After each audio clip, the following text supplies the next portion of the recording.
Welcome to Chapter 3, Raster Image Editing with Photoshop. In this chapter, we'll learn how to use one of Adobe's most fun and well-known applications, Adobe Photoshop. Photoshop is used worldwide by photographers, graphic artists, print designers, multimedia producers, and anyone who wants to perfect their digital images. Follow along in this chapter as we learn many Photoshop essentials and a few new exciting additions to CS6. In this lesson, we'll get familiar with the Photoshop interface, the tools, and the panels. We will start with an open document that you'll find in your Chapter 3 folder. It's called layersdemo.psd. To make sure we all see the same thing, let's go to the Window menu. Let's go down to Workspace and be sure that your Essentials workspace is selected. And also keep in mind that sometimes when you make a mess of your workspace, it's very handy to reset your workspace by simply clicking Reset Essentials. Let's take a look at the Tools panel. Over to the left, it's a personal preference of mine to click this little arrow so we can see our tools in a double set. Now in Photoshop, we're going to be dealing with pixels. All of our images are pixel based. Photoshop does allow us to do a little bit of vector, but if you really want to learn about vector, be sure to check out the Illustrator videos. In this lesson, we're going to deal with pixels. As you hover over each icon, Photoshop provides a little tooltip with the name of the tool, and also you'll see a shortcut key in parentheses.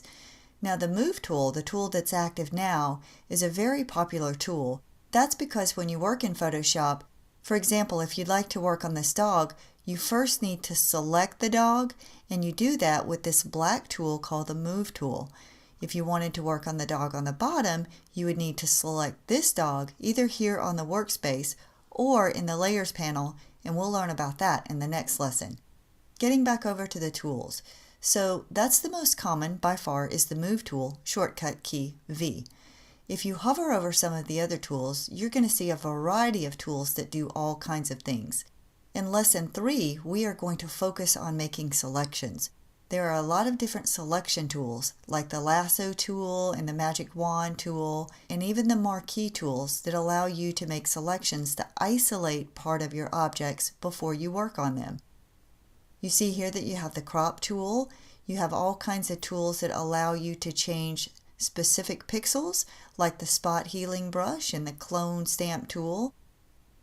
You can get very creative and create your own artwork with the Brush tool. You have an eraser and a gradient tool. You have lots of tools to blur and sharpen and make specific areas of your image lighter and darker. You have a type tool so you can create type in Photoshop, and a variety of other tools, and we'll discuss a lot of those as we get into other lessons. Now right down here you're going to see two color squares. The one on the top is the foreground color and the one on the bottom is the background color. These are used to fill color to a selected object or perhaps even an entire layer. Let's move across the top. Across the top you can access the Photoshop menu items. Okay? You have File and Edit and a variety of other menu items.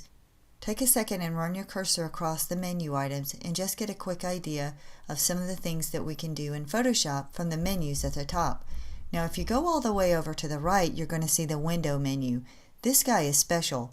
Not only can we adjust our workspace here, but this is where we can also open many panels that you might not have open by default.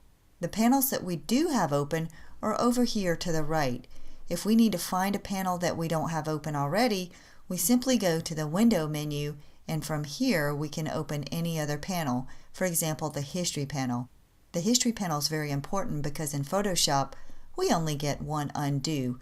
We will rely on the History panel a lot if we need multiple undos.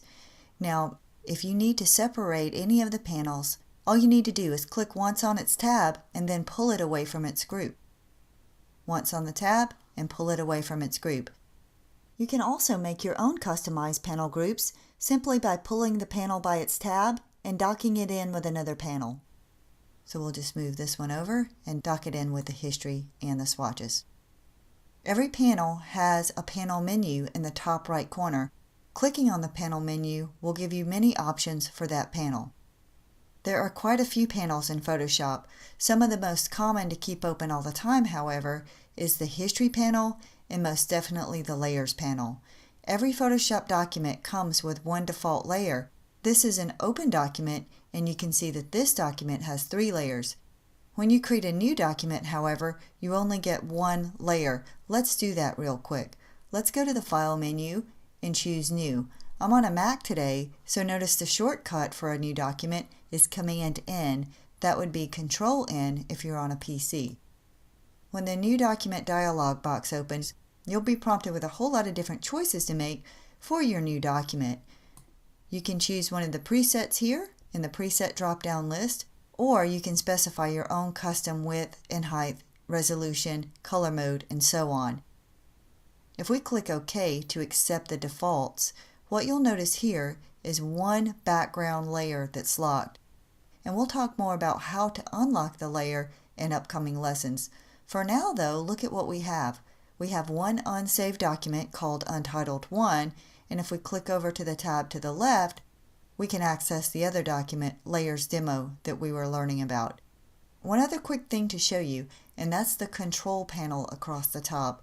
The control panel allows you to have quick access to commonly used items based on which tool that you have selected. So if we have the Move tool selected, what you see across the top in the control panel are things that people usually do when they have the Move tool selected.